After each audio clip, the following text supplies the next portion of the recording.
Good morning, ladies and gentlemen. Welcome to another exciting episode of Java with the Gems. I'm here with my good friend Jaime Urquizo. Thank you so much for getting up at 6 o'clock in the morning again. Do you usually get up at this time, Jaime?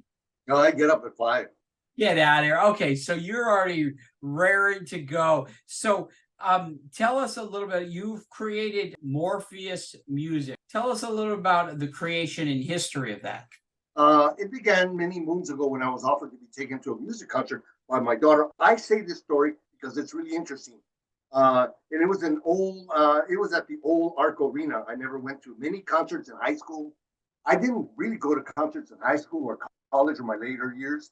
So going to a concert with my daughter was a treat. She gave me instructions before we went there: wear black, take these earplugs. I didn't know who we were going to see, what band we were going to see.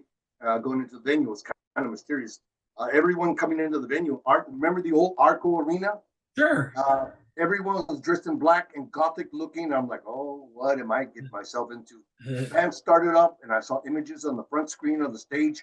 Now I know that the screen, you have like a cotton screen that's in front of the stage, and the band is behind it. So all you see is like their shadows, and sometimes if the light is projected, right, it has some wild effects. So those are called scrims. So the band started. I saw the front of the screen. Now I know the lighting was shining from behind the stage in the shadow of the band. Loud. It was rhythmic. I was listening to Nine Inch Nails. What a treat to start off. Really, I've been to a concert here and there, but not much.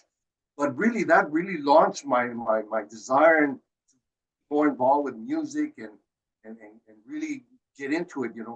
Trent Reznor was playing that day. Of course, if anybody, he's Nine Inch Nails is one of my top bands to this day. I still think that Nine Inch Nails, Linkin Park, U2, and Odessa are some of my top bands. There's some great music, but the problem with Morpheus music is, and I have to hone that, I like all music, which is kind of hard because when I'm trying to promote, I literally have to partition different pages or platforms to promote the music. I can't promote the jazz and the rock, platform, and of all the other things that I do. So, but that one day is what started me, off.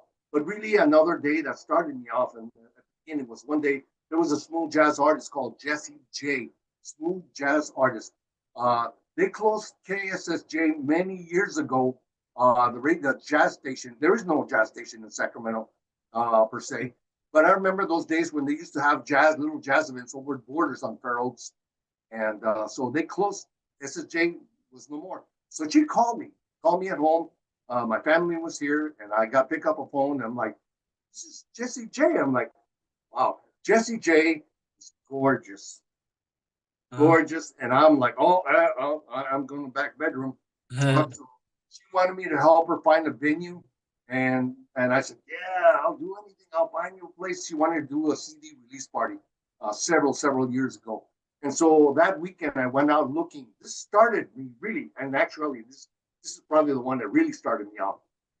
Went looking for venues in Sacramento, and I say to this day, there's really no good venues other than the ones that are owned by Live Nation and some of these, Thunder Valley, those are the big ones where big money's there.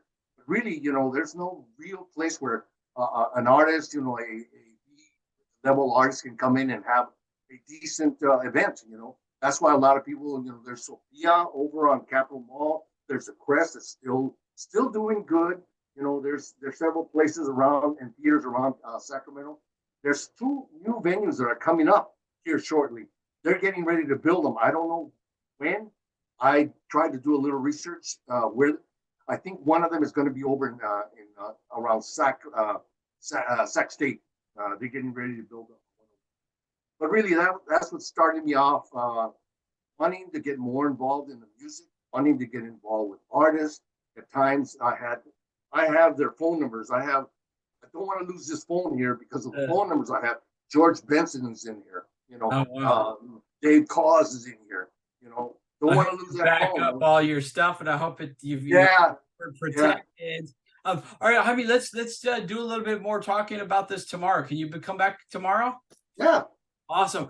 You guys, let's hear a little bit more from Jaime because he's got a lot to say and we can't say it all in one day. So we're going to see you again tomorrow for another exciting episode of Java with the Gems.